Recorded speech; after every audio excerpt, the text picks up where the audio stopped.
Today on Hutcast, local events. Nothing national, nothing international, nothing global. So in our little corner of the world, we're going to have Dave Pikal, we're going to have Scott Salonek, Darren Browen, Ryan Maltzen, and Dave Fashant. These are the guys who are going to be on today's show. Again, this is a local gig. We'll get back to some more international stuff later or some more topics when we have this cleared up. An invitation was sent. These are the guys that responded and called, and we're gonna do this. So stand by. Hutcast is gonna talk to some guys about some issues. Welcome, Dave Fashant, to the Hutcast special edition Dayton Politics. Dave, welcome to the show. Well, thanks, Tim. Happy to be here. All right, we're gonna do a candidate forum today that is more so not video, but from your own words. And we're going to ask some questions. Start up front. Why don't you tell us who you are first of all? My name's David Fashant. I've been almost a 12-year resident of Dayton. I'm married. I have several children, 2 younger children in school in the Elk River School District, a 3rd grader and a 9th grader. Mm-hmm.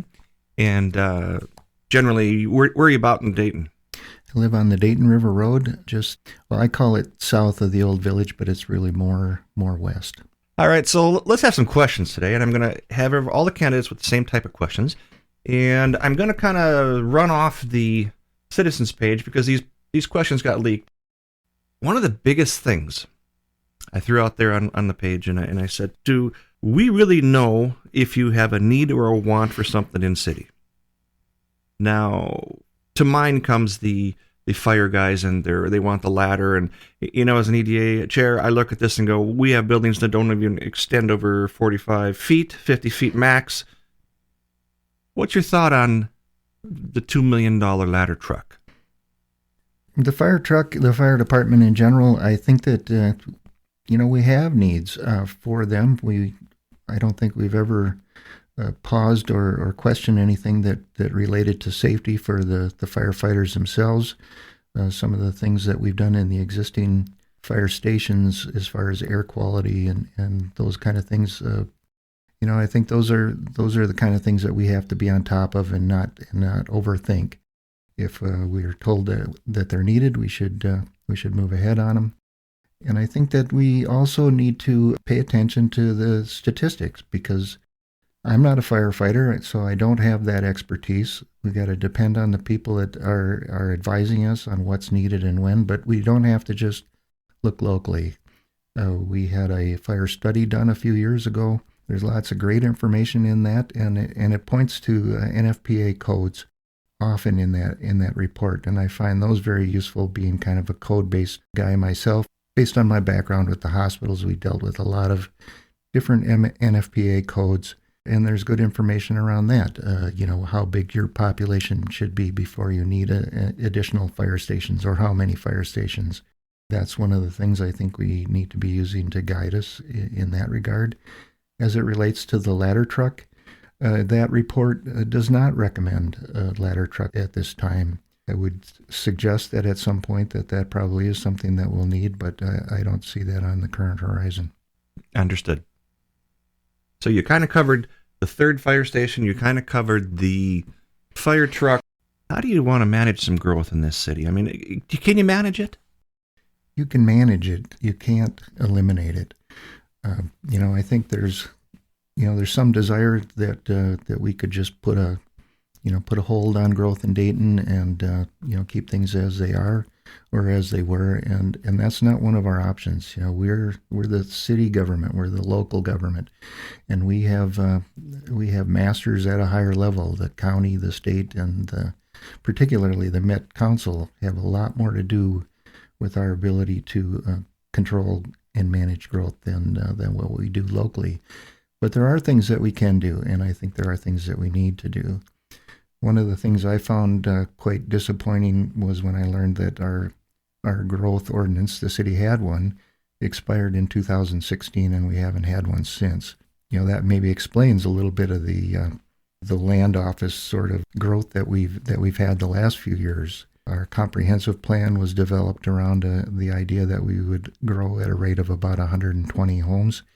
The last 3 years it's been over 500, and I just saw some numbers for September that we were at almost 400 for this year. So we'll surpass 500 again this year, and that really throws off the planning that was done. So I think that a growth ordinance is really key to what we need to do to help manage our growth. One of the things that we keep finding, people will talk about how developers pay for everything, and that's not really the case. There are lots of things. We just talked about the fire station. Fire stations are expensive, and developers don't build them for us. We are at the mercy of the county on most of our main roads, our county roads, and we have trouble getting our input taken seriously on what we think and what we need. And when our plan is built around a slower growth rate, it doesn't look like we need those things. Sure, I get it. It's kind of a hot topic in town, and people come in and they talk. Do they not want to? Of course, you talk to the fire guys, or they need everything. And I took some heat for asking a certain candidate. I says, do you know the difference between needs or wants? And I said, did you reach out to these guys and actually assess what they actually need versus what they actually want? And of course, it came back with a condescending question. And then I went, dude, this isn't condescending. It was candor, and we don't have time to play the game. So what's your thought on that? The needs versus wants? Well, that's the $1 million question on most of these things is it going to help us? Do we need it?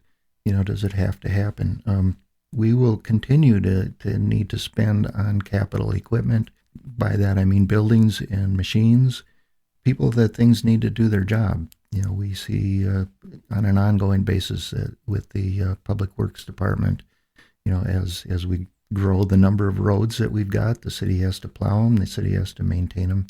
Additional equipment becomes required, and there are things that, we simply have to buy, and at some point we'll need to replace, so we need to be planning for that as well.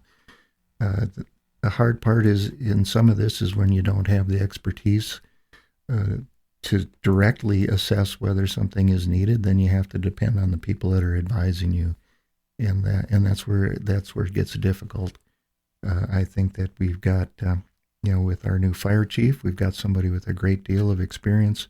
I think he's going to be a really good asset for Dayton, but we have. We've not had those hard conversations yet on, what do we need to give? What do we get out of it?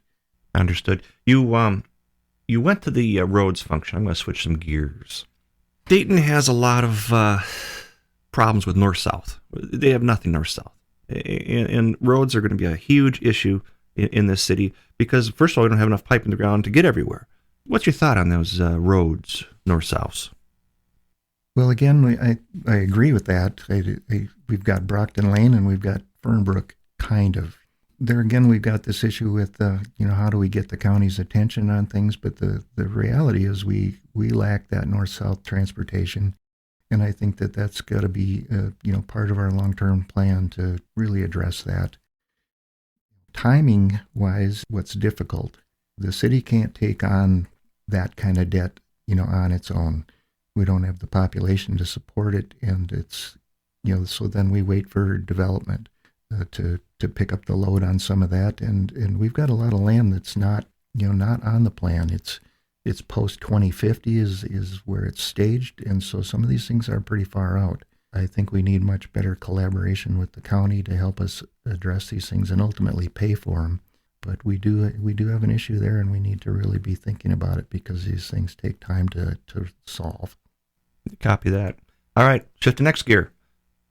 Let's talk about water. Big issue, hot button. It's all over the pages. I get it. We're on a different system over at the shop, so our water's been excellent the whole time. But talking to people, they're new to the town. They don't understand water in Dayton has been an issue since dinosaurs were around. What do you want to do there? Well, I think that I've been pretty clear about my position on the water.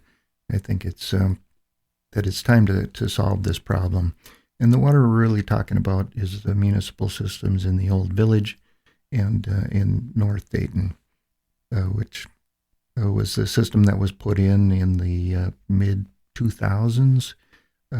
It was put in without any form of water treatment other than, the things that are required for safety, like fluoride and chlorine. But it doesn't do anything to deal with the hardness or the iron in the water and some of the other minerals that are high in the water we get from the aquifers we have. Mm-hmm. I've been pretty passionate about this one. I think it's quite honestly absurd that we sell water as a city. We sell water. It's a product that we sell to our citizens that are on the system, and we get our water from several different sources. Maple Grove, we've got a contract with Maple Grove for water through 2036 to serve the south part of Dayton. That contract should be left in place, and I think we should try to make that a permanent arrangement, quite honestly. So we get our water from wells 2 and 4 for one part of town, and 1 and 3 for the old village area. The water coming out of those wells is substandard in many ways. It meets the legally required safety requirements, but it doesn't meet the secondary advisories, the secondary quality controls, and there's no reason it shouldn't. So we end up selling water to people for the same price. You pay for your municipal water at the same rate, no matter where it comes from, and whether it's from Champlin or Rogers or Maple Grove, or it's the water we pump out of the ground ourselves. The cost is the same, but the quality is different from every one of those sources, and that's really something that we've got to address. I think it's embarrassing in a state that bleeds water in every direction that we've got water that's substandard on any measure. I understand that the city went deeply into debt when that initial system was put in, and water treatment was not a part of that cost. That may have bankrupted the city at that point. Now we've got the population that supports it. We've got a $4 million federal grant. We've got a solution that's working its way through the design process, and we've got a very healthy water fund. And that water fund is not funded by tax dollars. It's funded by fees that are collected from developers, from commercial buildings that contribute into that fund for connection fees and also the ongoing payment for water used. So we have the money available to solve this, and I think it's time that we do. I'm reluctant to go with funding some sort of in-home solution. I know that can be done, but I think that we've got a lot of rental property, particularly in the old village, and I don't know what, without the force of law, I don't know what incentive we really got for some of these landlords to make that investment into those rental homes. And so that's my fear, is that it will solve part of the problem, and the city will ultimately have no control about the quality of the water coming out of the tap. I think it's something that we need to own at the source, and it's time that we solve it. Understood. Would you say that water is a priority versus infrastructure, roads, pipe in the ground? It's a little bit of apples and oranges. I think we've got, we've got to solve this water problem. I don't think that, that to me is not a want any longer. It's a need, and it needs to be taken care of. People are paying us for the water, and we're sending them a substandard product. And I'm embarrassed to have my name associated with the water we sell. The road issues, those are bigger in a way, because we've got a lot of private land in the city, and we need to really have a long-term plan that makes sense around our transportation systems, so that we can plan for it, so that when we've got the population that can support it by way of tax base, that we've got the plan and the ability to move forward on it. Understood. Okay, you said some magic words in there. You buzzed me. How do you feel the comp plan's going? Because I'm going to put this in my next question, which is the land for sale. So let's talk comp plan. All right. Do you feel it's up to date? It's up to speed? Do you need some kung fu on it? Tell me what your thoughts are of how it is in the world.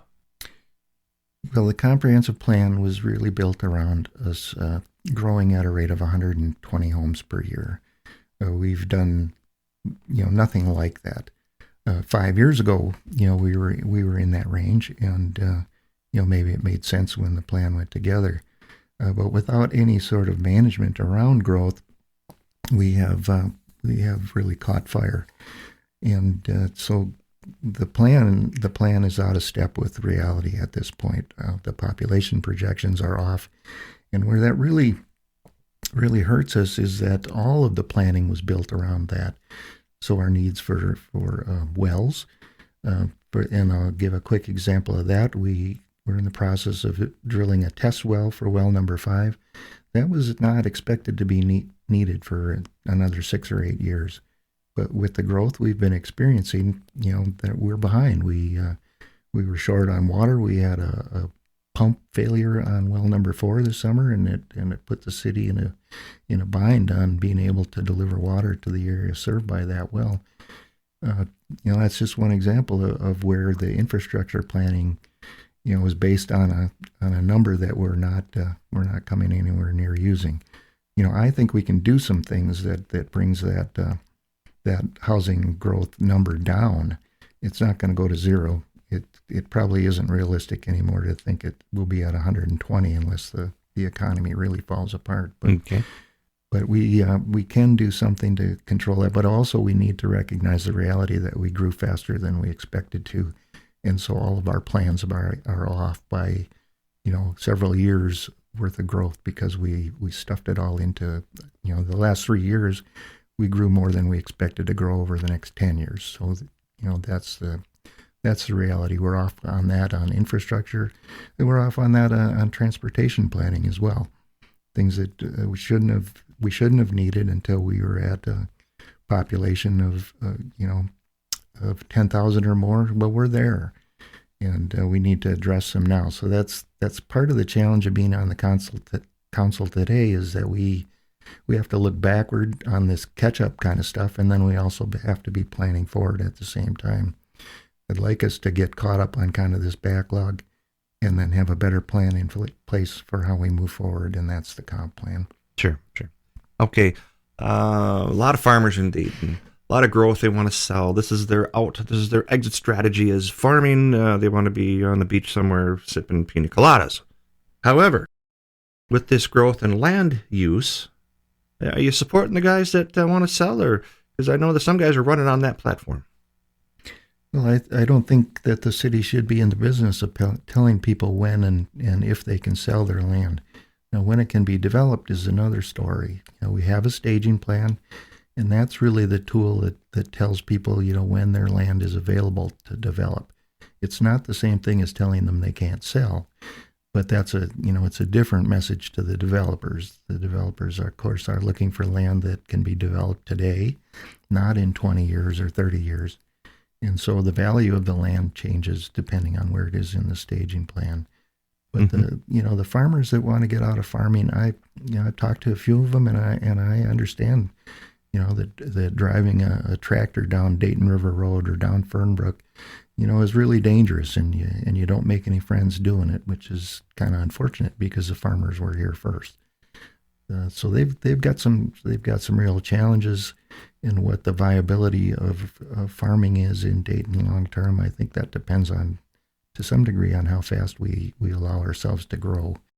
All right, we are what are we? 20 minutes into this episode. I want to keep around 15, so let's do some editing. Your last words. What do you want people to know about you?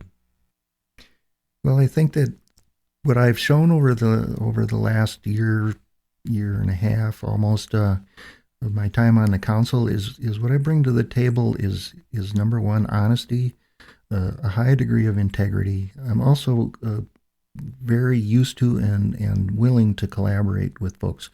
I think that we've got a variety of opinions on our current council, and I know we're going to have some change based on this election, maybe a lot of change, but regardless, what I find is that it's helpful to coming to the best possible answers if we've got a variety of opinions at the table. You need people that are willing to work together and not just take a stand and stand on it, but we've got to work toward a common solution with things. And in many cases, there isn't a right answer. There's a best possible answer on these things, and we've got to do our job to find it. What people can count on from me is that I will come to the meetings prepared. Sometimes we get a 300-page packet, and I guarantee you I read every last word of it before I come to the meeting. I personally know that you do that. And I think that's a part of the commitment you're making. Right. As somebody that thinks that they're going to do this job on a couple hours a week is not seeing the reality of it, or not going to do a good job. There's a lot going on in this city, and there's a lot of background that you need to research if you don't have the family history here that I don't. I've been here for 12 years almost, but I wasn't here when Minnesota became a state, or my family wasn't, and so I don't have all of that history, and that requires a little more digging for me to really try to understand what the background is on some of these issues. But I do it, and people can count on that from me. I think you'll find that I'm respectful at the meetings, even when I disagree with what other folks have to say. But ultimately, my goal is as a citizen of Dayton, I'm going to be living here long after my time on the council is up, and I want to make sure that we have done our darndest to make this city the best that we can possibly make it. Well, that is some good words. So, Dave, thanks for coming in and giving us your opinion. This will go live on the pages in lieu of video and all this stuff. I thought, let's just let people hear you in full clarity so that you can hear your inflections and impressions.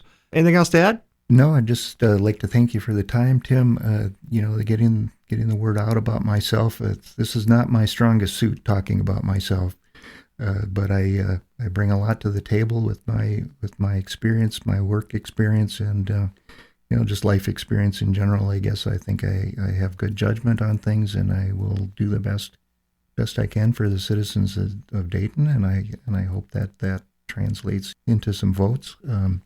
Looking forward to the election, and for more information, I do have a webpage, davidfashant.org, and I would encourage anybody that has questions to take a look at that, and there's contact information available on that page on how to get a hold of me directly.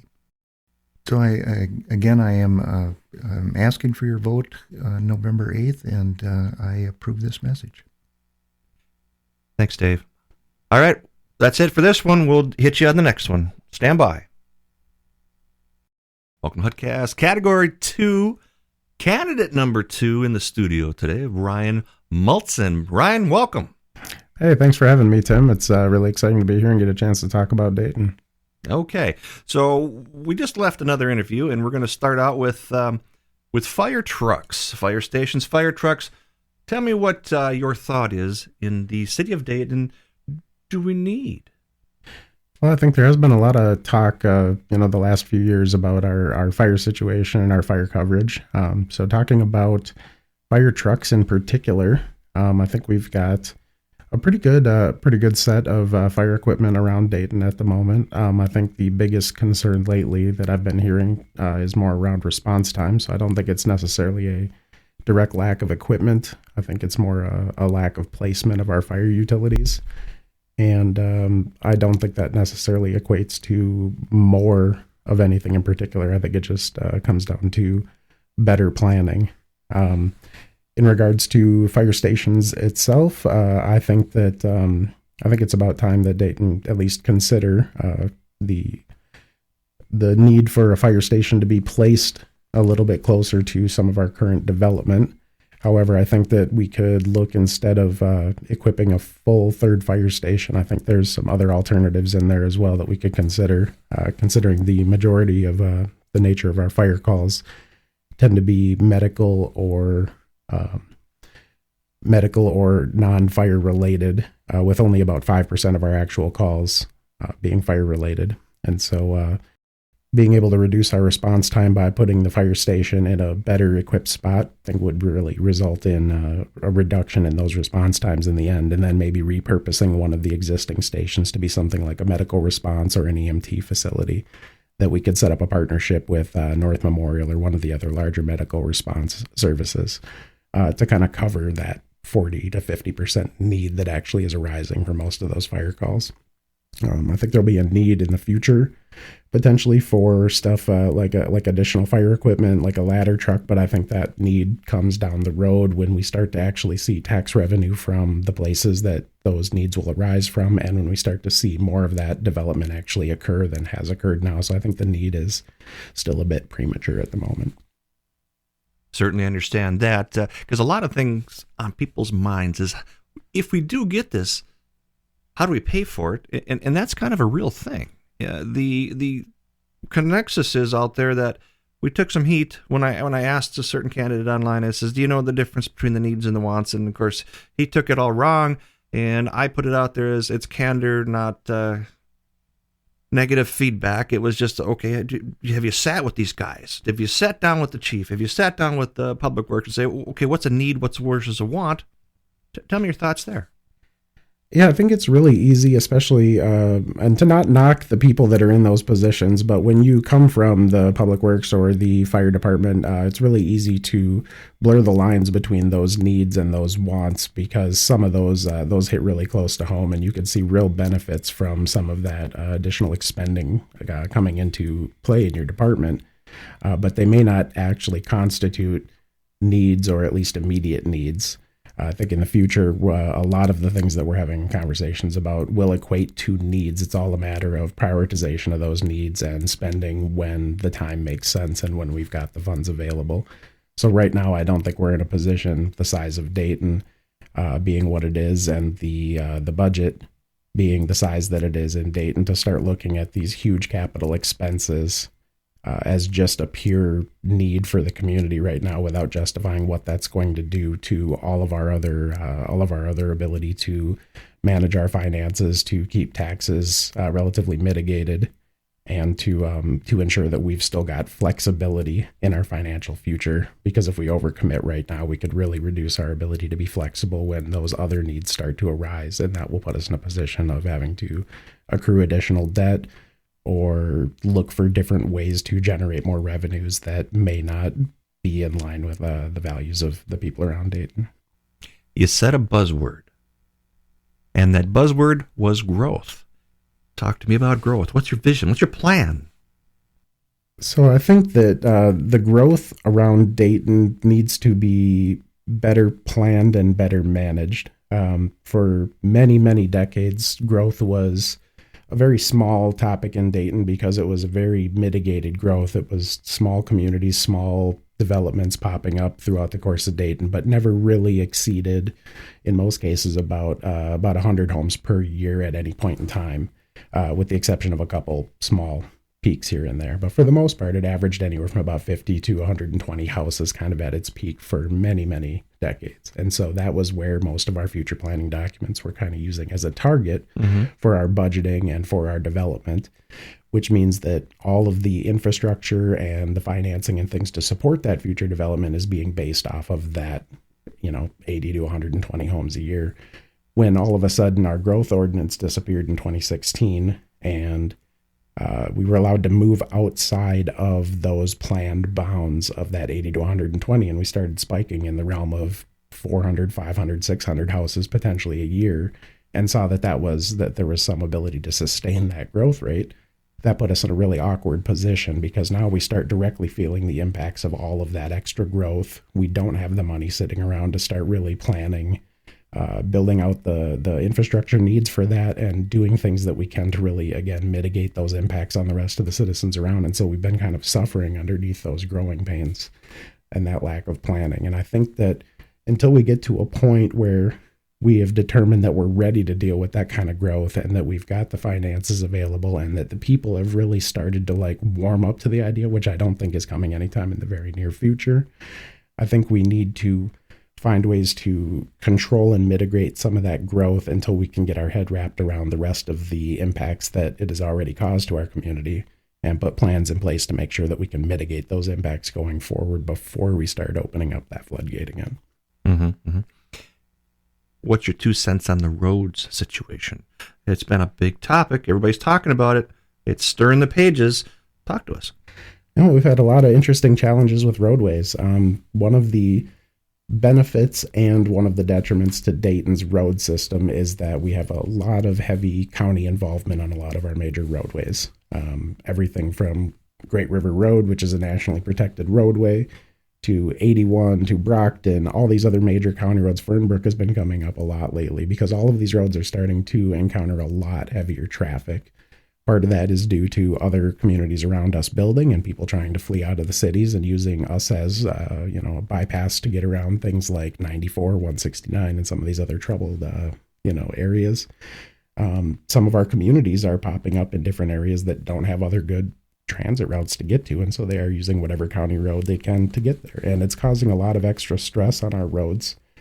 We have a semi-healthy road fund available. However, the fact that we are building our different communities scattered all around Dayton instead of in any consolidated manner, that road fund is getting split up and having to cover areas all across the city, and it just doesn't feel overly sustainable. A lot of our roads are starting to, again, suffer from that traffic congestion to the point of getting to be unsafe, and so we're building all these connections into Elm Creek Park that are uncontrolled intersections that are really, when you drive past them, but people driving over them at 55 miles an hour, and people are supposed to try and make that transit into Elm Creek Park. It just doesn't feel as safe as what it was originally being offered as. And I think that we would do our best to try and kind of plan where we're going to be doing our building a little bit more carefully and start to understand the impacts of the traffic on our existing roadways. And really, we need to leverage our relationship with the county a lot more to make them understand what is really already happening here, what the potential future growth does look like, and make them re-identify that we have become a major, hot area for this kind of future development. And they need to come up here and help us figure out how are we going to build the rest of that infrastructure before we can ever even consider starting to push the gas on any sort of heavy development again, because otherwise we just continue to compound these road safety issues. Right. I hear you. But, again, everybody's out there. They're talking about it. Yeah. All right, let's shift gears here. We covered roads. We covered growth. Let's go to the big button. Let's go to water. Now, you've been paying attention out in the world. You've seen what we're seeing. Everybody's talking about the same thing. I at the shop don't have that big of an issue because I'm on the Champlin side. We got good water. What do you have to say for these guys? I mean, what are you, or what can you do about their water situation? Well, I think, again, it comes down to some good, proper planning. Again, we overwhelmed our water system with new developments coming in. We've had to fast track building additional wells to build capacity for it. We've now fast tracked in a solution of filtration to try and deal with some of the north end's water quality problems. We purchased a water tower already well ahead in advance of when we actually needed it, which caused us a lot of other challenges too. So between water quality and water supply, we've got a variety of different interesting challenges here. You still got people just within the last couple of weeks when the hydrant flushing started that were posting again the yellow pictures of the water, and again that might be a little tough to deal with when all cities have that. Yeah, when you're during flushing season. But the problem is if it still continues weeks afterwards, that's when we start to identify that there's still an existing problem. Yeah. We've also got one other big issue that I think is really important to consider with water, and that's both an opportunity and a detriment the way it's planned right now, and that is our south side water system. At the moment, we don't really have one. We don't have a water tower. We don't have anything more than, I think, a couple planned wells down in the area. And we're getting the majority of our water serviced by that, or for that whole area, serviced from Maple Grove. So all of those residents right now, they are getting Maple Grove water, which is highly treated. And so they don't really run into a lot of those same challenges that people on the north side are in that are on Dayton's water system, which again, compared to our neighbors like Champlin and Maple Grove that have got water treatment facilities, we're just starting to get to that point now. So people have had to deal with this more rural water feel in Dayton for quite a while. And I think with the community growing the way it is, the expectation is to start seeing what the neighbors are delivering for the type of quality of water. And I think that's what's really kind of pushed a lot of it. But I think to that same point there, until we can start figuring out how to deliver that same quality of water from our north side water system, we shouldn't be looking at building up a similar system on the south side of town while we still have plenty of capacity and plenty of high quality water coming out of Maple Grove. We should be leveraging that partnership to keep that water in place until we have finished dealing with the north side's issues gotten the financing and the funding available to not have to go in debt to start building this south side system, at least not heavily in debt. And then we can consider doing that if and when it makes sense. But I think as long as there's capacity and high quality water coming out of Maple Grove, we should absolutely keep leveraging that, because it'll give us the time that we need to finish sorting out the remainder of our challenges and make a good plan for the future, so that when we decide to go down and build a south side water system, if and when we ever do, we can offer the same or similar quality product to those existing users that they're getting right now from the city next door. Sure. Yep. Get what you pay for, right? Well, hopefully. Okay, we covered water's issues. Okay, another hot button. There are some candidates that want to focus on giving some kung fu to our comp plan. How do you feel about our plan? Does it got holes in it? Talk to us. So the comp plan is a really important document that's dictated by the Met Council that really drives a lot of our planning in the future. And so I think it's really important that we revisit that from time to time, which we should be doing every 10 years anyways. The last major comp plan revisions, I believe, were back in the vicinity of about 2009 is what I hear, with some amendments and some small changes since then. But when our growth ordinance ended in 2016, we didn't make any adjustments. So now the standing measure was 80 to 120 that we were using to budget, and then we jumped to 500 to 600. So to me, we need to go through our comp plan, and we really need to just clean house and make sure we make proper updates in the comp plan. So again, that's going to make sure that we have our numbers for our targets set right. Make sure that we further identify how to properly open those new staging areas and set requirements in place for them, so that we're not just opening them based on a 10-year marker that's hit.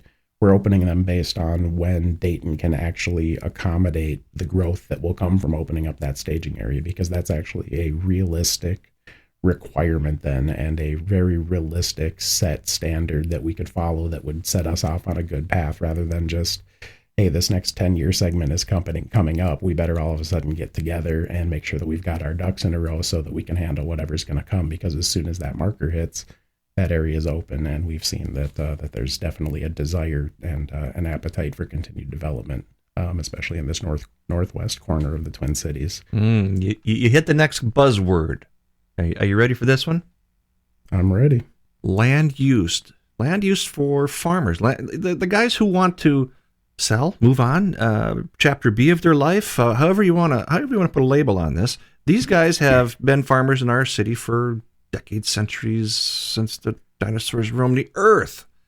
And their exit plan is they want to, I suppose, sell their property and go live a life on a beach somewhere. What do you say about land use and those kind of deals?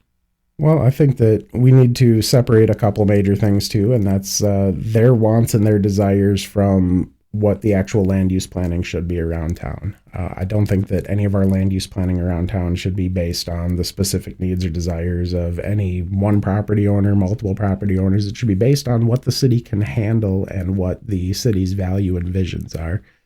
So I think that it's important to make that distinction, first of all, that just because land use exists and the staging areas exist, there is no one stopping anyone from selling land. So again, all of these farmers could divest from their holdings in agriculture. It's just a matter of who's willing to buy, when they want to buy it, and what they can do with it. So again, I might understand that if we move a particular piece of land into a 2050 plus staging area, it may not be extremely attractive at the moment for somebody to come in and buy, because they can't develop on it for 20, 30 years. But that doesn't mean that the land can't be sold. It doesn't mean that there may not be a potential buyer for it. And Dayton as a city, or any city, shouldn't be in the business of adjusting its land use plans to facilitate other people selling land. It should be set up in a way that facilitates the quality build out of a town, a financially responsive and financially responsible build out of a town, and builds out the town based upon the values and the needs of the people that are going to be left behind, that will be living there and supporting that town into the future. Yes, I get it, but there's still the political agenda in a town. Somebody wants to sell, somebody wants to buy. You don't want to sell it when it's low, of course. You know, that's how you lose money. So I get it. I hear you. Good conversation on that. What do you want to sell them on? How about that? Well, I think one of the main reasons I decided to run in the first place wasn't because of a desire to push any immediate agenda. I think that the real big thing that pushed me into the arena was just being a part of the conversation with people around town. My wife and I engaged early on with people starting in 2016 when we first moved here, and have been part of the conversation ever since, daily, weekly, online, in person with people around our neighborhoods and across the city. And we found out that there's a lot of people that have started to feel very disenfranchised, people that feel like their voice hasn't been heard for quite a few years because there are competing agendas. In most cases, those competing agendas tend to have some sort of big financing behind them. And in this case, it's been the planned build out of the northwest corner of Hennepin County, which we are one of the last major holdouts of. So there is a lot of money coming up here. There's a lot of money from landowners not looking to generationally pass the land down anymore, and they want to sell, and they absolutely should have the right to sell. And they're residents of Dayton too, and I would love nothing more than to see them make out as best as they can with the land that they've been good stewards on for all these years. You have a lot of developers, some living in Dayton, some not, that want to prepare the land for use. You've got home builders. There might be some in Dayton, might not. But again, they want to produce houses, and then they want to turn around and sell them. And so there's a whole chain of events happening here. But the one big piece, the one big part that seems to be kind of overlooked and forgotten in a lot of this is there's a lot of people that have been living in Dayton for a long time that have really helped support and have been the primary tax base of Dayton for decades as well, alongside a lot of these farmers. And they are also the ones that are feeling a lot of the direct impacts. They're also, the farmers too are feeling the impacts. As they sell land, it becomes more and more challenging to produce agricultural results on that land without having to fight and compete with the traffic and things around town. But the majority of the rest of these citizens that aren't big landowners, that aren't profiting from selling off this land or being part of the development chain right now, are dealing with the impacts and aren't seeing any of the benefits of it. And then they go and they try to have a voice, and their voice is either muted or just not heard at all. And that was really a challenging thing for me to deal with as a person, because I just want to make sure that all options are available, all options are always on the table, and we need to have all voices as part of the discussion in order to get to that point. So one of my main goals in running was just to start to represent those voices again and make sure that they get equal say. Well, thanks, Ryan, for all that information. Coming into the studio, I thought this is a better gig than just doing a video. This way people can hear you, they can put you in the car, they can drive to work with it. Any last words? Yeah, again, Tim, I really appreciate you putting this forum together for us. I think it's really important for this information to get out in front of the people. Again, my name is Ryan Maltzen. I'm running for one of the 4-year city council seats. Would really love to see everybody get out and vote on November 8th, and hopefully you have either had the chance to listen to what I've got to say and not got to offer, and or you will reach out to me through one of the different methods so that we can carry on the conversation and you can make a good informed decision. Tell them your method, how to get a hold of you. All right. Again, I've got ryanfordayton@gmail.com. If you want to reach me via email, you can visit my website at www.ryanfordayton.com, and you've got all the rest of my contact info as well as a form there and a bunch of other information about my stances on different viewpoints. And I'm putting up new articles throughout the course of different days between now and November 8th, on top of the ones that I've already written regarding a bunch of different topics around Dayton. Okay. We're going to wrap this up and go to the next guy. Thanks you very much, and thanks again for listening. Okay, on Hutcast today in studio, number 3 of 5. And we have Darren Browen. Darren Browen is a candidate for office for the city of Dayton, Minnesota. Darren, welcome to the show. Nice to meet you, Tim. Okay, so we started out with the other guys. We've got kind of a format here, and the first question I have is the fire trucks. I took some heat. I talked to some guys. I said, the difference between wants and needs.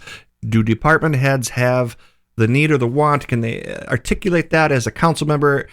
Where do you sit on that? When it comes to a lot of things like fire or police, public works, you really have to listen to the department heads and get where their needs really come from, and where, ask a lot of questions on the whys. They're always, I used to do budgeting and finance for a .com company, and people always are going to have needs. So that's the thing, is answering the right questions to understand is, when does that need or when is their need really a true need, and how does that fit into the bigger picture of the city finances? So really relying on city staff is very important. Mm-hmm. And what's your thought for the fire station? Everybody wants the extra station. We get it. Do you think that an additional fire station is really on the books, or do they just want to try and cut that time down? I think it's both. The question is when can we pay for it? It's going to happen. The question is, does it happen in 2 years, 3 years, 5 years? And that's truly understanding all the city needs, including roads and other things like that, because, we do need to cut that response time down, and roads would go a long way to helping that if we just upgraded our roads. Mm-hmm. You're jumping ahead of me here now. You got the chart in front of you, because we're going to talk about some growth and roads and the same thing, but we got to separate them so people can understand. So your station is, yes, we do, but how are we going to pay for it? Is that where I'm feeling? Correct. Okay. Well, then let's jump to number 3. Then let's go to growth. How are you gonna manage growth? Do you manage it, or does it manage you? I think the first thing, just being a commercial real estate appraiser and understanding how growth occurs, it's a market-driven thing. When you try to manipulate the market, be it faster or slower growth, you're asking for trouble. And so the best way to manage growth as a city, and I've studied land use plans as a commercial real estate appraiser, and small area plans, a lot of cities do, is trying to get ahead of it so you understand the impacts of it before you approve it. So my goal is to put better processes in place with staff of communicating information to the decision makers, i.e. the city council. So we're well aware of what's going on, as well as, to address growth, you have to be realistic. And so you have to have it right in the comp plan.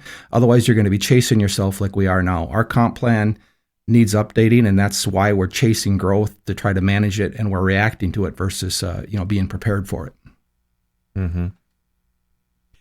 Right. I don't even know what to say about that, but exactly. Now, and this is your backyard, so I'm asking these questions specifically for you. So you covered some roads. How do you feel our north-souths are going? Well, we don't have a major north-south connection. Our best north-south connection's Fernbrook, and there's obviously discussions on realigning it. But the future of Dayton really is going to be about how we get a north-south road built, and that's going to be Dayton Parkway. It's going to go all the way from Interstate 94 to Dayton River Road.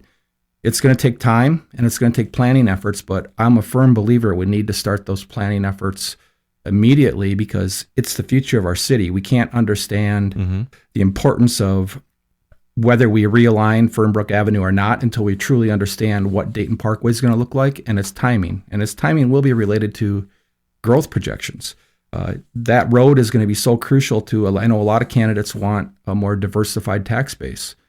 Without Dayton Parkway, we don't have a place to put commercial, meaning retail, places to eat, service-orientated businesses. We just don't have a place for them today in our current system. So we need that road even to drive tax base. Right. So understanding roads and the transportation plan is the most important thing as it relates to our future right now, especially because we've deviated from the plan, which I believe is very, very appropriate, meaning we got rid of the X.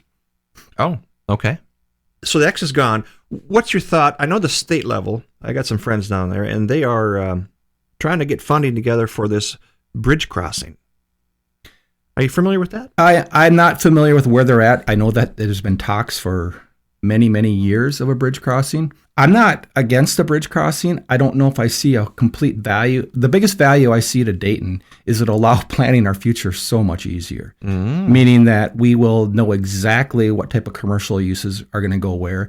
You look at when they built Highway 10 through Coon Rapids. Right. It completely shifted all the retail office users off of Coon Rapids Boulevard, old Highway 10, and onto this new road. The same thing has the potential to happen in Dayton from Rogers, because Rogers has access issues the way it works. People want to avoid it. Well, you can't blame them, can you? No, you can't, especially when you're trying to commute or trying to get up north. It's bad. But, that would be an opportunity for the city. The scariest thing about planning around a river crossing is I don't know if it's going to be executed by people at the state until 10 years or 50 years from now. And unfortunately, I believe Dayton Parkway needs to happen in the next 10 to 15 years. Right. So how do you put A and B together and not make F, right? Right. And the key is tapping on people. And, we need a really good city administrator. So we need to tap on those people, city staff, when we hire that person, which I think is one of the most important things that this next council is likely going to be tasked with, is making that decision on who are we going to ask to lead our city staff. It's a big question, isn't it? Yep. And I think it's probably a little overlooked, but I think it's the biggest task for the council going forward, because every council member wants to make a change, but the people that make the most change are having really good city staff. They're the ones that live and breathe our city every single day. Yep. And that's agreed. Now, are we going to grow our own versus hire one? Are we going to, that's a big question. I think we got a good guy in there now. I think he needs to ramp his game up because he's really trying. And that's the point where do you grow your own? What's your thought there? I really like Zach. I've dealt with Zach a lot, talked to him a lot. I think he has lots of strengths. The one thing that Zach and a lot of people that I've had experience with in our city staff level is they're learning. And that's the challenge. Do you want someone that's learning to lead your company or your city, or do you want someone with experience? And that's where, because Zach's never acted as a city administrator before in his history. He has goals to be that, which is great, I think. And so I really don't have a strong opinion one way or another. Zach's the right person. I guess I would, if I were on council at the time, I'd want to be seeing who the other potential candidates are and trying to contrast their background with what we got. Sure. Now, I think this happened to the last administrator, which, I liked her a lot, but we had our differences. She was in charge of picking the new administrator, and we had a lot of good candidates, but she was the best candidate. So do you feel the conflict of interest there with that? I don't know much of that history to overly comment on it. I'll just say that in the last 2 years, the city administrator and community development director had no business being a combined role. We had way too much growth going on. That person had way too much power in making executive decisions that even the council or planning commission, which I serve on, did not have an opportunity to weigh in on. And she was in a position where she tried to get a lot done, and I think she did that with too many executive decisions. So above her pay grade. Yeah, I don't know if I'd go that far, but when you're talking about it, I mean, that's it. You have to have separation of positions, certainly, to have checks and balances. Yep. And we didn't have that with those two positions combined. Like currently, the interim city administrator and finance director are combined. There's a lot less conflict of interest with those two positions than it is with community development, especially with everything going on in Dayton with all the industrial and home development that's occurred. Yeah, it's kind of the Wild West, isn't it? Yes. Well, certainly a good answer there. Let's do that. Let's go with your comp plan. First of all, let's put comp plan in a grading system. A being the best, F being we're starting over. Tell me where you start. We're probably at a healthy F, to be honest, because it's the year 2022 when we've already met our almost nearing meeting the goals and objectives that we were going to hit in 2040. So we're 18 years ahead of schedule. And the consequences of that is that we're constantly reacting to things that we never planned for that might happen, such as water treatment facilities. If we would have planned for that or had that growth in our plan, in our long-term plan, we would have identified that, hey, in year 3 of opening up a staging area, we're going to be at a level that makes sense to put the water treatment in because, 1, we have the money, and 2, because we keep adding residents that this is a common basic need is to have filtered water. It's the case in Brooklyn Park. It's the case in almost every city. And so amending the comp plan is a huge priority. And, the scary part is, and I tell people this, is we are so far behind that people are going to have patience, meaning that it takes 2 to 3 years probably to really do the comp plan right. That's what it took this time around. And unfortunately, I don't know why, but it's just completely blown at the growth level projected. How do you think we got there? Dayton has a rich history of growth versus anti-growth. And I think that had a little bit to do with things, not right or wrong, but, the prior comp plan had us growing at 585 homes a year from 2020 to 2030. And that was completely wrong. And they made financial commitments with the water system, upgrading it for the current residents. And the growth never occurred because of the Great Recession, and it got us in big trouble. So this time around, they went ultra conservative at 120 a year, and it's just not having people listening to the market is part of it. If you want to do something different than the market, that it's not impossible, but you got to know what the market is, because we basically approved 10 years worth of development on day one, and it all occurred in 3 years, and we weren't ready for it. Right. So what would be your plan to change that going forward? I think that one is, and I've already asked city staff this, to start formulating them to put together an outline of what needs to be done, because currently we don't even have a community development director. So it's going to make it difficult on day one to tackle amending the comp plan without a community development director, because I want to leverage our internal resources versus constantly using outside contractors. But step one is you got to understand the transportation plan. It's a big part of the comprehensive plan. And once you understand your roads, then you can understand your land uses better. And once you understand your land uses, the last thing you're really trying to understand is what's the timing of everything. And the timing is going to be based upon growth. And you got to be realistic, but you also got to be flexible, because the market does operate in cycles. It's not a set it and forget it type of plan. Right. And I kind of feel like in our current situation, and it is kind of being treated as a set it and forget it. It's one of my big gripes since I've been on the planning commission since 2020 is, why aren't we doing something about this? And I know in the past, some people on staff kind of got upset with people for referring to them as not having a plan. I think what we're really referring to is not having an accurate plan, or not talking about how we address our plan, because every decision we make really revolves around what's in our future and when, because that's how we pay for stuff. If you start making decisions without understanding how to pay for them, you get in trouble. And how we grow is really going to be how we pay for things. And again, I'm not trying to say we need to grow fast, slow, or whatever. We need to understand the market and its cycles. But we have to be more realistic, especially considering all the communities around us now are essentially becoming fully developed. We are next in line. Yeah, we're fully built out. You know, You said something that tripped me there, the growth in factors. If we were even to half the growth that we were doing now, could you slow that down as far as making sure that our comp plan is in check? I mean, because if you think about it, it's a living document. Yep.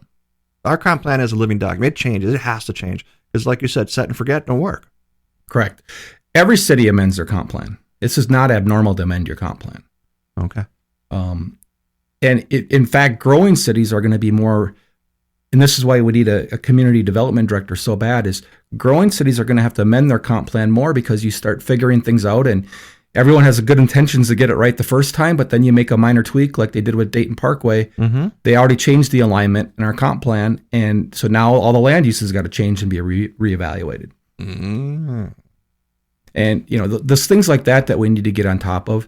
And, I've been a big proponent of small area plans in the comp plan. Okay. Essentially what that is you take an area that, call it is 300 acres. At 300 acres, 3 units an acre, that's 900 homes. So, we could debate over, is that a 2-year, 3-year, 5-year supply? It really depends on the market, but you do it in small enough increments, and you look at that at a high level and understand, one, where the major roads need to be, and two, if we build this many homes, what burden does that put on our roads, our life safety services, our public works? And so we keep planning in advance, and we know ahead of time before we open an area for development of the impact, so we can understand how we're going to pay for things. If we just open it up and then it goes really fast and we're not ready and haven't even thought about how we're going to do it, that's kind of where we're at with the water treatment facility right now, is it happens so fast and we're like, oh gosh, we need to now figure it out. And things take time to figure out. It's kind of the knock on government is things move slow. Oh, government does not move fast. No.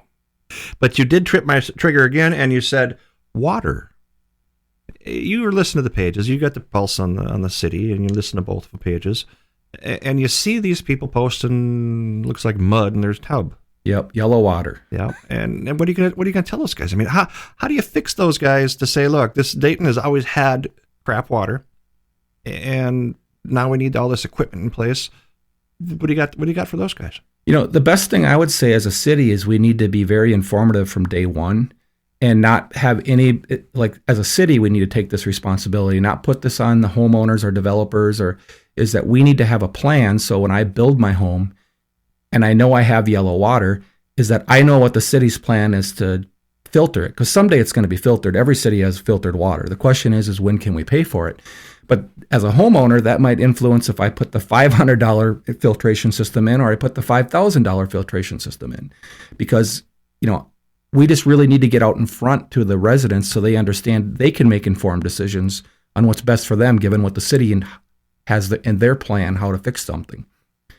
Oh, good answer. All right. So that's your water issue. Got it. So let's go to got comp plan figured out. We talked about fire stations, needs versus wants, and fire trucks. Land use for sale. What I meant by that was I'm a farmer. I want to end farming. I want to go into sitting on a beach drinking lattes all day. Okay. What do you tell these guys that we're a 1 in 40 and we want to be a 1 in 2.5 or we want to be a 1 in 0.7? What do you got to tell those guys? What do you mean by those numbers there? Make sure I'm following your question. Build a one house and 10 acres, one house. Got it. Density. Yeah. Okay. Got it. I've had a lot of conversations with some of the farmers and some of the smaller property owners. I say smaller, meaning 10 acre plus. All of them have different motivations, which is understandable. The reality is to all those people is like some farmers, they want to sell their land for development when the time is right. And that's the whole thing is they don't know when the time is right because we're so far behind. So we're not helping them formulate their plans by not understanding Dayton Parkway, when it's going to get built, or just being so unrealistic about growth. There's some farmers that truly believe that their land is going to be post-2050 development because that's what our comp plan says, and the reality is it's not. And so when people keep talking about we need to do things like the 1 per 10 egg clusters, I'm not against that. I'm big for housing diversity, but I also think we're misleading them by keep telling them that their land is post-2050. That's not the market. Is if you really want to protect these people, be realistic so they can make educated decisions. And, one of my gripes is my 2 years on the planning commission is we've spent more time on egg clusters and 1 per 10 and rural acre development that's going to impact, 5-10 homes a year and not enough time on the stuff that impacts 300 to 500 homes a year. But do we have enough pipe in the ground for a 1 in 10 going down to 1 in 0.7? I mean, are utilities set up for that? Well, if you did anything greater, so say, for example, a lot more land became rural estate, you could have a minimum lot size of 2.5 acres. Okay. All right. Technically, we could go smaller than that. I believe they're targeting 3-ish now in the discussions, but that would all be private water and sewer. Okay. And so the biggest thing is if you're going to set land aside for that is you understand the land that you're setting aside, how it impacts future development. Because we don't want a burden put on the city, meaning all the taxpayers. Like if we say, go ahead, develop your land in 1 per 10 and then come back 10 years later and say, oh, we need a highway through your property and we need to take your property via eminent domain and I'll pay for it. That was not smart of the city. And that's why you have to be very careful with just subdividing land and saying, do what you want, because ultimately what's the greater good of the city in terms of its roads, its life safety systems, they have to be factored in, and even the pipe. So one farmer might say, I'm ready to carve my land up in the 1 per 10, and the next farmer says, I want to wait 10 years for the pipe to get to me because I know I'll get more money. Sure. But now when the pipe gets to him, it needs to go through the other farmer's land, and it's like, I don't want to be using eminent domain to move a sewer pipe ever. I'll use eminent domain when it comes to life safety and roads, like if we need to add a turn lane and take 5 feet of someone's property, hopefully there's an open negotiation. It doesn't come to eminent domain, but if it's for the greater good of the city, it is something to be considered. Okay. All right. Now, this last section, this is number 8. What do you want to say to the people? What is your message in a nutshell? I care about Dayton. I've lived here for the past 10 years. I truly believe in doing what's right, and that's what drives me. I'm trying to help the city be better prepared for growth, whether it slows down in the next 2 years because of what's going on in the marketplace, or it takes off really fast again in 8 months because something changes. Either way, I want to do my best to help the city be prepared for growth, because it's going to happen. Whether it's 2 years from now or 5 years from now, growth is going to be slammed right back in our face like it was the past 2 years. And that's just my goal, is trying to do my thing to help the city be prepared. I have a lot of integrity. I truly believe in being transparent. What I do in my profession really involves a lot of this type of stuff, meaning being unbiased, and also having a lot of empathy. I do a lot of eminent domain type of appraisals, and I can't tell you how many times I've sat down with property owners that are really sad or disappointed, and I have a ton of empathy. I've also sat down with a lot of property owners that once they understand what's going on, they feel better about their situation, not because they are really willing to sell their land to the city, but because they're now informed. And that's really my whole purpose here, is to help the city be better prepared and inform people, its citizens, of what's going on, especially as we grow. Understood. How do people find you? I think people find me pretty easygoing. No. How do they find you in the world? They want to call you. They're listening to this show. Why don't you give them your credentials? Yeah. So you can contact me on email at darrenbrowen@gmail.com. That's DARRENBROWEN@gmail.com. And you also are more than welcome to call me or text me at 612-799-8070. Anything else to add before we cut this thing off? I think, I'm pretty set. I'm looking forward to an opportunity to serve the citizens of Dayton. And I really hope I do get this chance. Outstanding. Darren, thank you again. Stand by, Hutcast. We will do the other candidates real soon, like in another 20 minutes. So stand by. Hutcast here today in studio, Scott Salonek. It is what we call a candidates forum. Without the video, it's completely podcast-ish. And Scott's going to give us some views, some political views, and how he's going to handle things. Scott, welcome to the show. Well, thanks, Tim. Good to be here. Well, it's been a little different. I didn't want to do the video thing, and we did questions before, so I thought, maybe since I own a studio, we should probably employ some technology. And we can make you crystal clear and sound like a rock star, so let's do it. God, I wish you could make me into a rock star. That would be my one dream. You'd be doing some geezer gigs down at the local home? Oh. To perform in front of 50,000 would be awesome. 50,000? Can we just do 5? Well, let's settle for 9,200 in Dayton. Got it. Is that our current number, 92? Yeah, right about there. Nice. So let's start out with number 1. Fire trucks. Fire trucks, we've had a conversation in the past where me and a candidate had an outgoing in public, and he says, if I'm elected, I will do anything and everything so that all these guys can have what they want. And my question was not satirical, but it was more of what do you really know about needs and wants of the departments? Did you take these guys aside, have a beer, and say, hey, what do you need versus what do you want? And of course, he came back with a little bit of resistance, saying, "Oh, it's condescending. Your question is blah blah." And I went, "No, it was purely a question about, do you know what they need or want?" Now, this $2 million ladder truck they want, I get it. I mean, I don't personally see it as a head of an EDA saying, "Oh, we got buildings at 45 feet, but we need a 90-foot truck." Personally, I'm thinking doesn't make sense yet, but I am not city council. Unless we can get some 90-foot buildings in here, then I see a need for it. Talk to us. Well, my opinion on this deal is, if you look at Dayton's history and some of the call rap sheet that we do get, that will show you that about 3 to 5% of our calls have anything to do with the fire. 95 to 97% of Dayton's calls are either medical, which is a bigger deal. Medical issues take more lives than fires do. It's just a statewide statistic. And I'm not saying that at some point in Dayton's future that this will not happen. But my thought on the deal currently is Dayton will be in a extremely good financial situation here in about 8 years. And if we can just hold on and make things work, we have a fire department that has some of the best equipment available for a station our size. A city of 9,200 people has 2 fire stations, and I believe we have approximately 26 firefighters.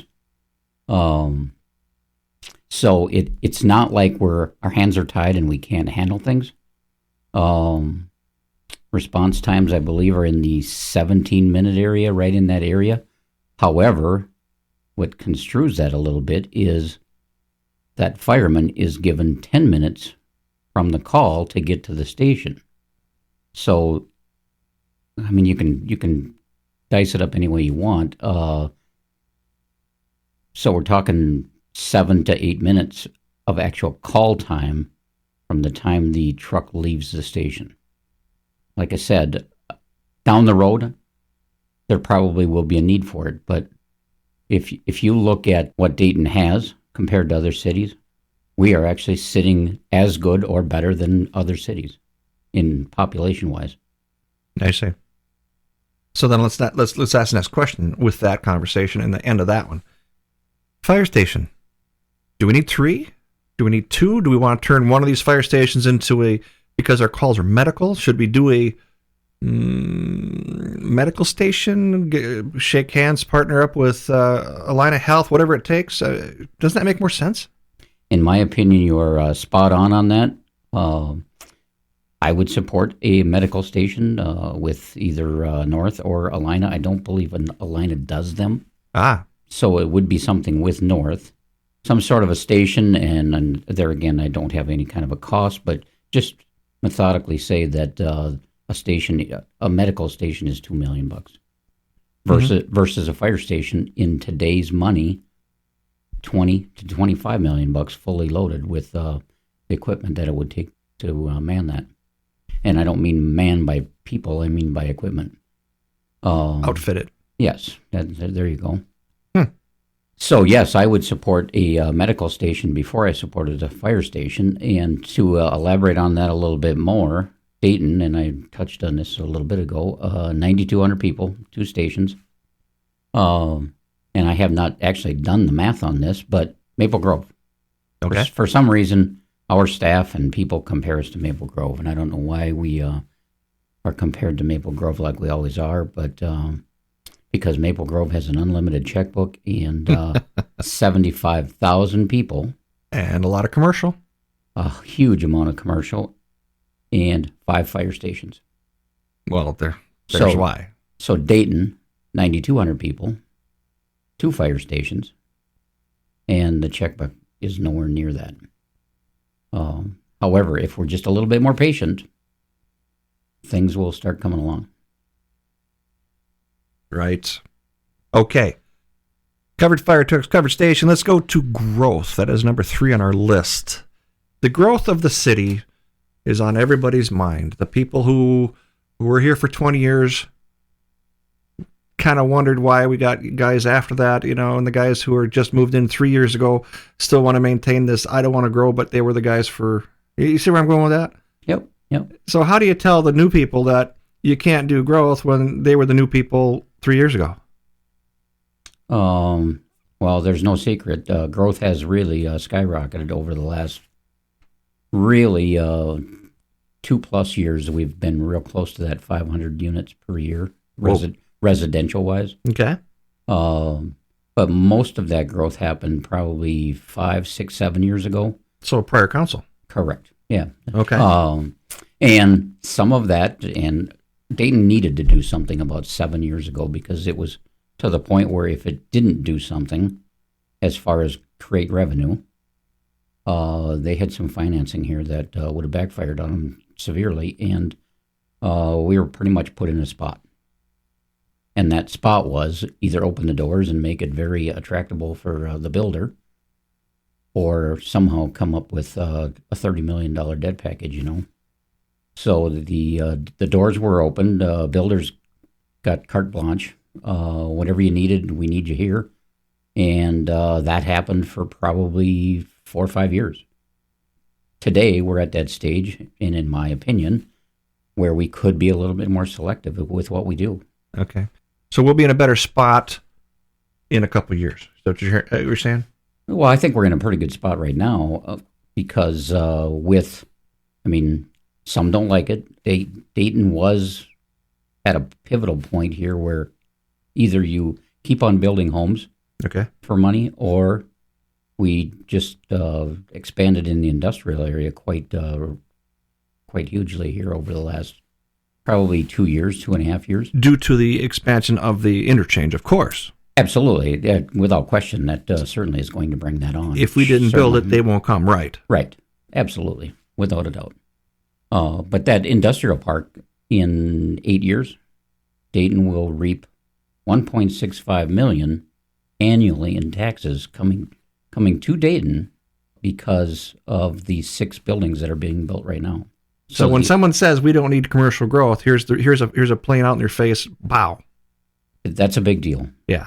Sounds like it. Because now all of a sudden, some of the amenities that this city, that we're short on, Okay. and whether it's the fire station or whether it's a city park, I'm not saying what it's going to be, but one way or another, you have to pay for those things, and it either comes from the resident or you get it from taxes somehow. This will bring in 1.65 annually, and the residents won't have to kick in a dime of that. Which in my opinion is a very big deal. Each $20 million applies to a resident's home in taxes of $700 annually. Well, that's kind of win for your residents then, because it's kind of a bittersweet. You're a business and can't vote in city officials, but you're a resident and you can. But yet the majority of the money comes from commercial. Yeah, I'm not sure how the numbers will split out. In Dayton, it's still the residential is probably still going to pick up a bigger portion of the taxes Until it crosses over. Yeah, I get right. you. Yeah, but it's going to be a really big win for Dayton to have that. Next question: you sent some infrastructure points to my brain, and it says north-south roads. Roads in general, because if we're going to start building these big guys in here, we got to have infrastructure in place, right? Without a doubt, there is part of our area where we quite possibly failed here about 2.5, 3 years ago. It's now taken care of. Our water situation that we were building so fast there for a few years that we kind of put out of our mind that 1,000 houses, how much water do they need? And all of a sudden, last fall, we came up a little bit short on water. It was actually probably a summer and a half ago where Dayton just couldn't pump the water fast enough for the amount of residential homes that we had. So you are correct. With growth, you have to have roadways and infrastructure in place. We're working on that currently. The realignment or continued conversation about the Brockton the Brockton X, the X they call it, wasn't it? It's the X. Yeah, you're right. Okay. That's going through some conversation right now. Dayton's really short on north-south routes. For sure. And it's my thought that, and I'll stand behind this for probably forever. I may never ever see this, but I truly believe that the Brockton interchange will someday hook up and go north and go right to the river. Past the river and into Ramsey. Very, very, very possible. Yeah. I don't believe that the state of Minnesota gave Dayton $22 million for the interchange for the benefit of Dayton. To me, they have a better plan in place, and it may be 20, 30, 40 years from now. But I do believe that is going to be a north-south thoroughfare going through this city. And in my eyes, we should plan for it. I certainly would not sign the document to make it happen in the next 5 or 10 years, but we should plan for it and do our north-south routes accordingly. Which would certainly make sense, i.e. the planning part. Yep. Well, I do know that they're already starting funding for this bridge crossing, and it's already down at the state. And I don't think that's no 30 years away here. I guess I don't know that answer. Yeah, they're looking at it very heavy. MnDOT's on it. They're poking at this. And at that point, you won't be on council. I won't be on EDA. There'll be a whole bit of different crew, and then they'll have to deal with this. But I think the plans today will make more sense tomorrow. Yeah, and like we were talking, to me, the common thing here would be to take the Brockton interchange and run it towards Zanzibar. I don't believe that the X was a very good thought to begin with, because why would we take freeway traffic and run it into Champlin. I mean, to my Yeah. thought, Champlin's got all the traffic that they want, and Anoka doesn't want any more in downtown Anoka as it is, I wouldn't think. Sure. So to me, it makes just way more sense to divert that traffic on a straight line, the fastest way you can get it in and out of the city. Makes sense, and hence why Ramsey has put that stub hub over by the RV houses over there. Mm-hmm. And it's sitting there waiting to go. And if you stop and look across the river, you can see Dayton's high points literally across the river. So really, it's already kind of there. And I would imagine MnDOT has that when they did the expansions on Highway 10. That's all planned in there. Even their diamonds are set up that way. So it's going to happen. I don't think it's that kind of distance though, or time. It's going to be sooner than we all think. So given that, let's shift gears into the water issues.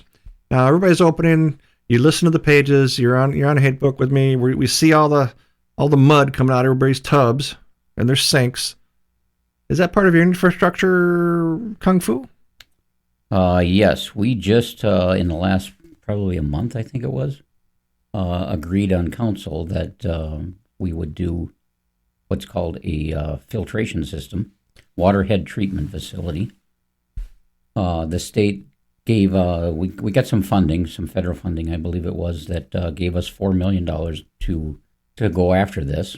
We got some bids from day one, probably for the last, I would say, 8 to 10 months, maybe even a year. The bids were portrayed to be in the $4.5 million to $5 million area, and all of a sudden, we get a $7.5 million bid to put this wellhead treatment center in. And this is for well number 4 and well number 5 in the city. What's the estimated output of those wells? We can pump 1,200 gallons per minute. 1,200 gallons a minute. Are you storing it, or is that active or live all the time? That's all the time. Really? Yeah. So there's no more water tower. There's just a pump. Yep. Cool. Which those 2 wells, 4 and 5, will handle the needs of North Dayton water. Okay.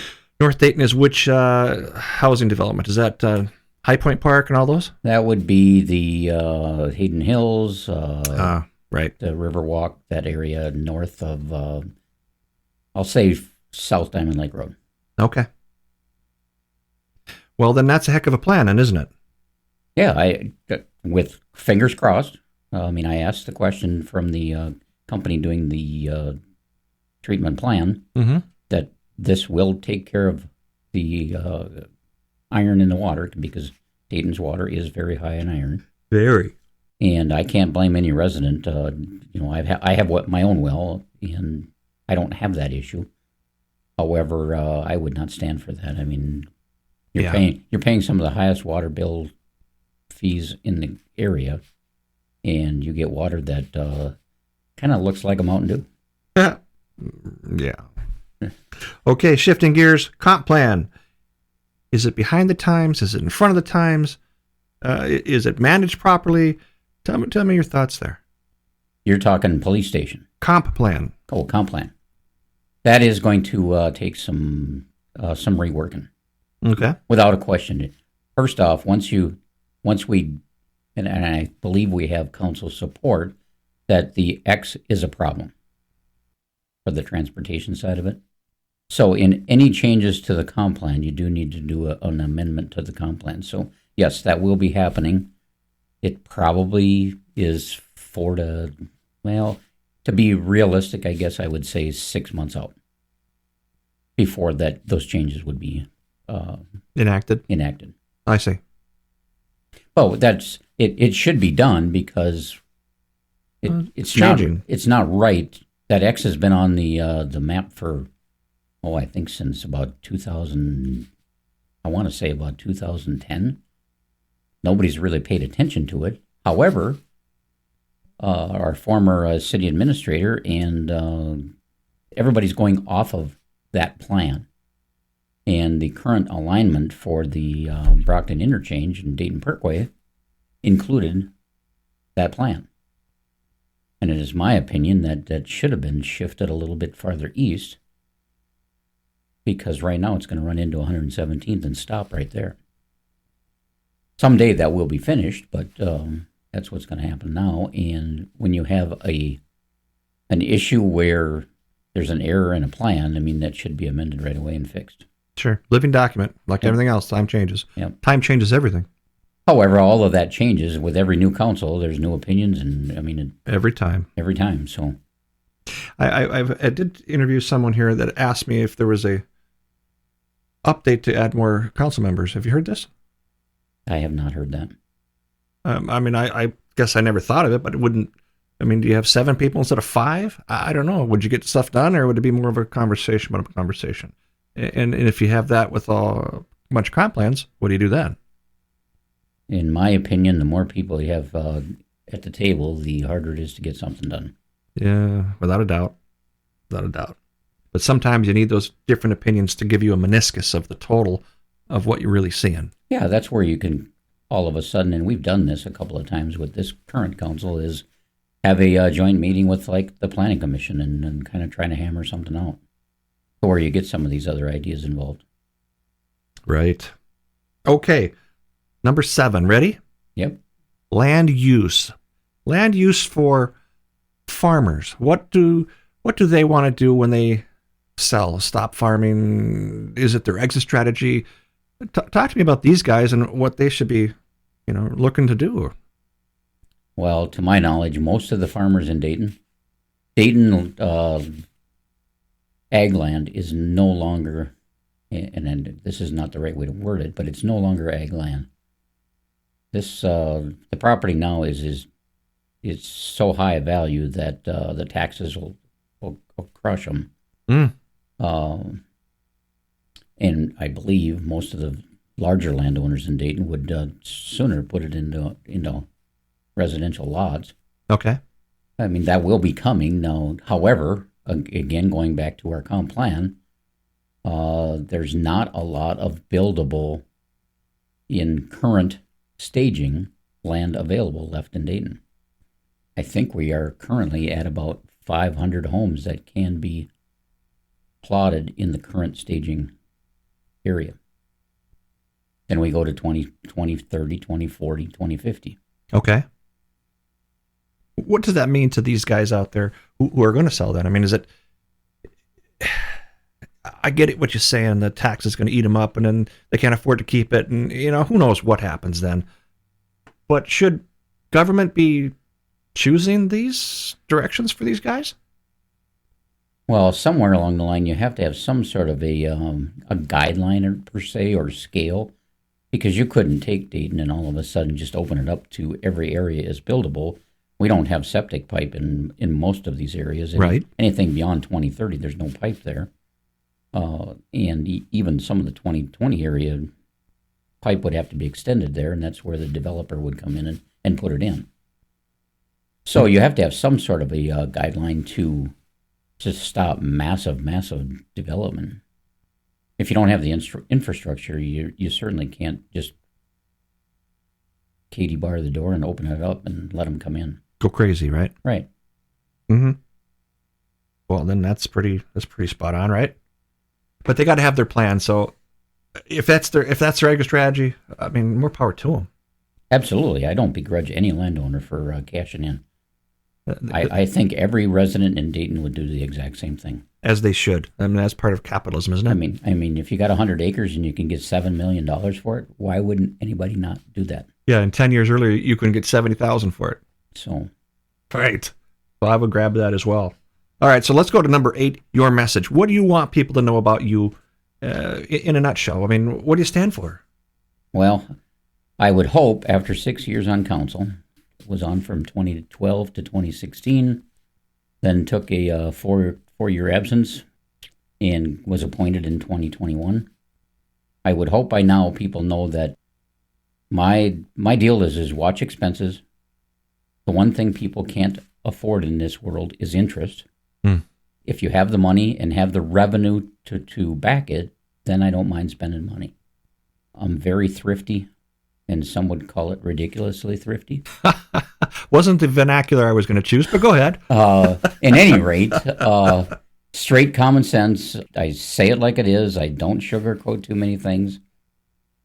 I hope that everybody knows where I stand. Perfect. And how do these people get a hold of you? Give us some app to you.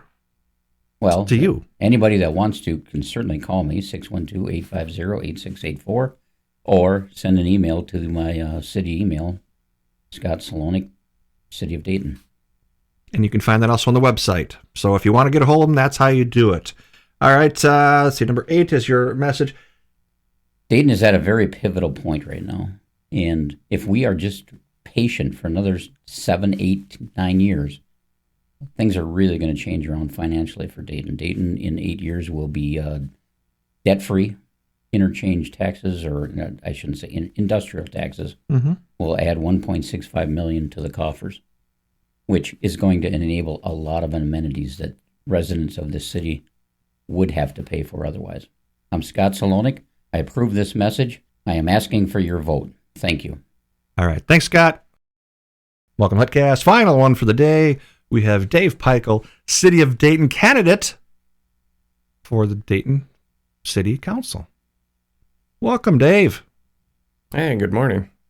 So, you're my last record for the day. It's been a long day. Tell everybody what you're kind of about. Much like the rest of the homeowners here, we came to Dayton because we enjoyed the rural feel and just couldn't get enough of it.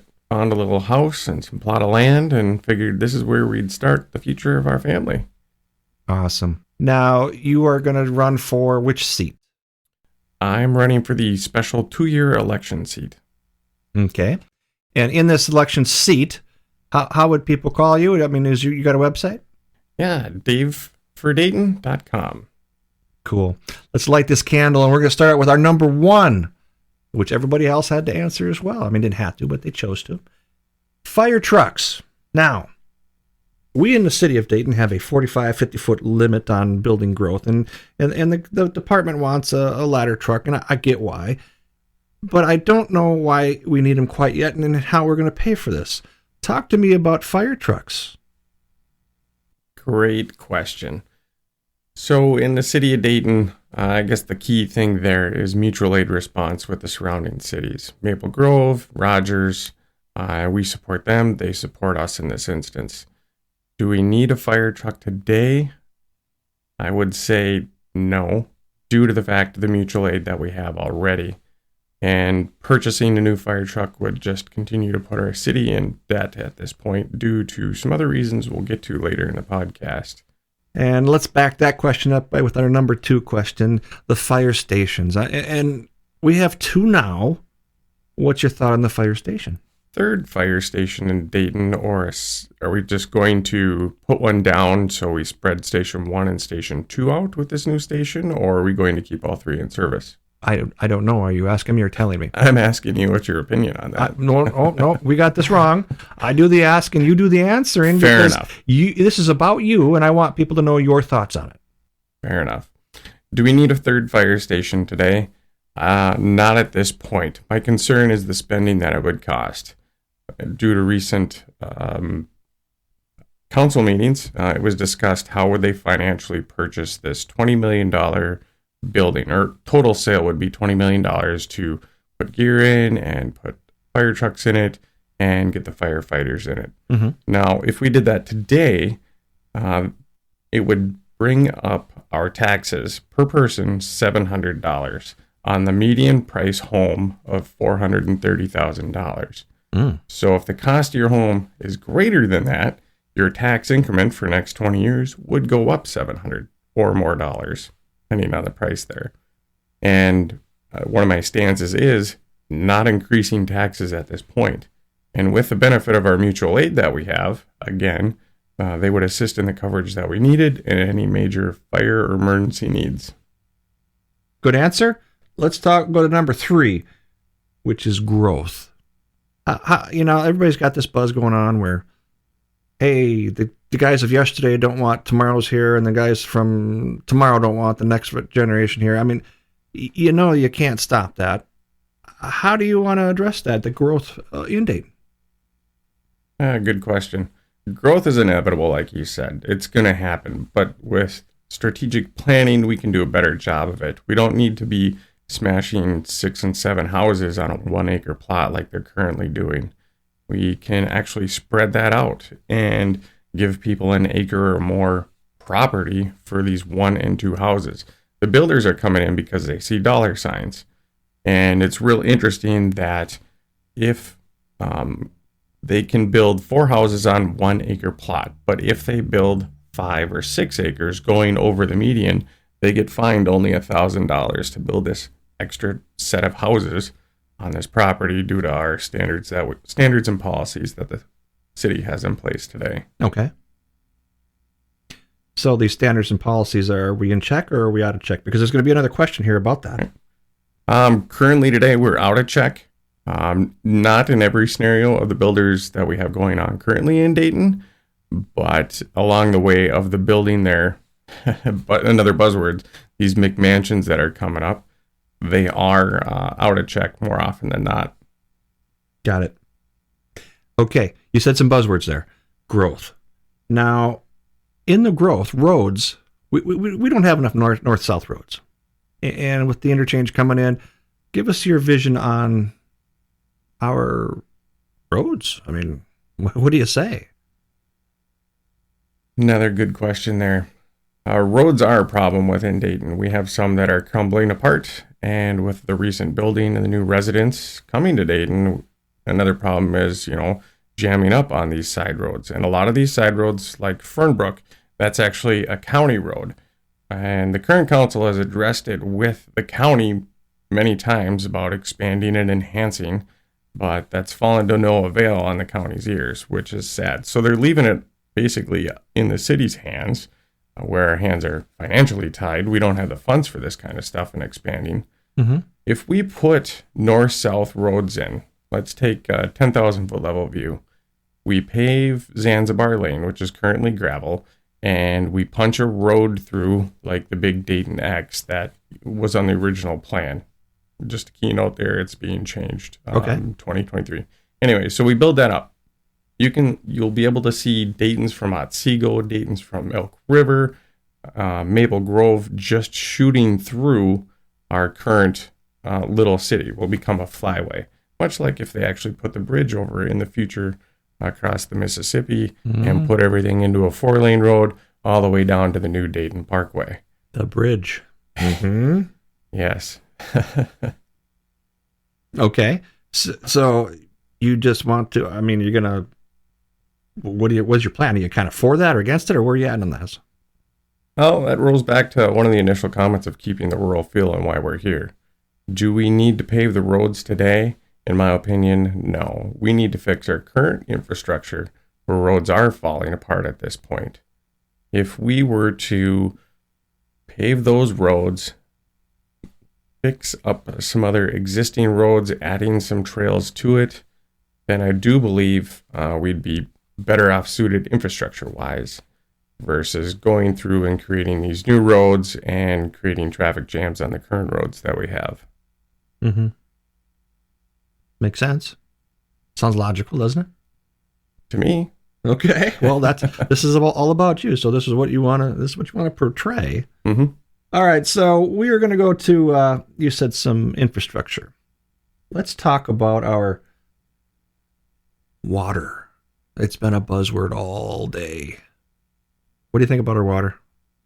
Water's a great conversation because there's 3 different water sets within Dayton. You have Old Town Dayton that has some current water issues the city has been testing. I understand that Marty from Public Works, he's been going out and doing water samples as requested, and it's been 5 months now. Last council meeting, he stated 12 people had their water checked. So that's Old Town Dayton. Then you switch to the new residents over by Sundance, which are on Maple Grove water. And then the residents in the northeast half of Dayton are on another different water set as well. So we'll have to narrow down that conversation, target the areas. It's my understanding that the Maple Grove water feeding the Sundance housing developments that are going on is of the correct quality. So do we need to focus on the water on Old Town Dayton or the northeast side? Either way, With the wells that we're putting in place today, the council is currently putting water filtration on the wellheads today, which take care of 2 of the wells in that area. 4 and 5, I believe, were just passed here last council meeting to put the filtration unit on. Either was the last one or it was the one before. They're looking at well 2 and 3, I believe, next. Mm-hmm. So as a council member candidate future, you would look at this and say, we're going to break this up into 3 zones, which holds a bigger priority, and then act on that? I would continue along the road that they're doing now with the wellhead treatment, where it's the treatment centers taking care of 2 of the wells that are in place side by side to feed the given areas. At the 10,000 foot, there's also been talk about a water treatment facility for $20 million. That just seems like another exorbitant amount of money. Okay. If we had $20 million in our pocket today, I'd be leaning towards the fire department versus a water wellhead treatment center because of the current wellhead treatments that they have in place and that they're seeking more information on to build. Didn't we cover this in the fire stations about if we had $20 extra million? That was our number 2 conversation. We talked about the fire, yes, but we never said if we had $20 million pocket of gold somewhere that would just take it and it wouldn't cost the residents any money. Some of the other candidates have proposed that if we, just by our call logs in our duty of service, we have very limited fire calls, but there are more medical calls. And putting a station in for medical, an Alina or a whatever the company might be, would make more sense at this point because of our duty cycle. That's an interesting concept. I wonder what the capabilities are of a medical center. If we were to build them a building, would they have the staff to staff something like that? Because there is a larger medical need looking at the stats that are in place today of the fire calls that go out. Okay. Well, not a medical center, but a medical station. Yeah. Yeah. Quick response, heart attacks, all that stuff that goes with it. Correct. Yep. Would you be in favor of something like that, or would you still aim towards the fire department? If we had the $20 million pot of gold, yeah, I would aim for the fire department. Understood. Okay, so we left off with water issues. Well, let's go to the comp plan. Now, in a nutshell, are we ahead of the curve or behind the curve in our comp plan and where it aims and points our city for future use? Reading through the comp plan has a lot to say about the water, which we just spoke of, and fire and police services. Are we best suited for the future infrastructurally wise? No, we are not, because of the roads, things like the water, expanding the well and water system throughout Dayton itself. The building aspect of things, we are definitely behind the curve. Mm. Any idea of how to fix that?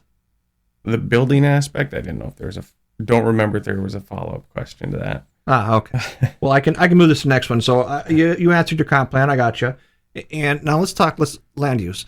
So the farmers in here, they want to sell their property. They want a 1 in 5 or a 1 in 2.5 build instead of the 1 in 40 that we're currently sitting on. And this is their exit strategy. What do you say to the farmers that want to get rid of their property and turn it into something else? Being a landowner, I understand that myself. Keeping the rural feel to me would be allowing for more space, which then I would be in favor of the 1 and 2.5 acres per plot versus the 1 in 40.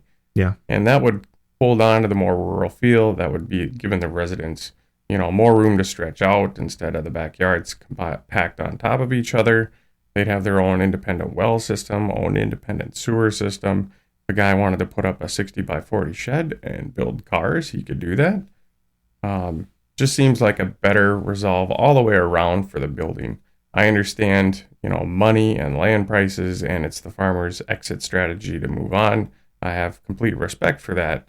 But there's other options than building 8 houses on 1 acre to make the money. If you were to go to any of the new residents in the new building areas that we have going on, and you ask them if you could have your house the way it is for, let's say, $700,000, Or you could have 2.5 acres and your house was $500,000. Which one would you go for? All day long, they would jump on the 2.5 acres, giving their kids room to play stickball, roller skate in the driveway, all that kind of stuff that you and I enjoyed as a kid when we grew up. Okay. All right, then. Well, then that ends up with that land usage. I get where you're going. Now, what do you say? We talk about you a little bit. What is your message to the people? What do you want them to know about you? Oh, I'm much like them. Want to keep the rural feel in Dayton. I want to bring out the transparency and communication from the city. They're more often than not, the city's having closed door meetings or hidden agendas. And a lot of us felt that at the last open door meeting was held for the Dayton X and Fernbrook build out and things like that. I want to bring all that stuff out to light. And I frequently post, on what I try to do is a non-biased post of the upcoming council meetings just to get that information out there. How much money we're spending in large budgets, where this money's coming from, what's it on, and anything I can do to help the citizens keep the city a rural feel moving forward for not only us today, but also the children of the future. Okay. Coming through. We don't need to become the next Brooklyn Center. We don't need to become the next Maple Grove. Let's enjoy the trees, enjoy the parks, and limit the building. Give people options to have a little chunk of land and see some of the city skies. Got that. Copy there. Anything in closing you want to say to your... I just want to thank everybody for listening to me today. You can find me at davefordayton.com. My email is also davefordayton@gmail.com. Feel free to reach out if you'd like a sign or if you'd like to have a conversation. I would most enjoy that. Thank you. I'm Dave for Dayton. I'm running in the 2-year special election, and I would really appreciate your vote.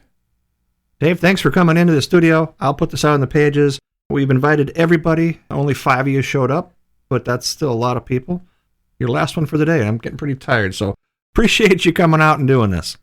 Thank you for having me. I appreciate it. Okay, for everyone else, stand by, and we'll see if we're going to do another one maybe tomorrow night or maybe next weekend. But thanks for all tuning in. And good luck and happy voting, Dayton.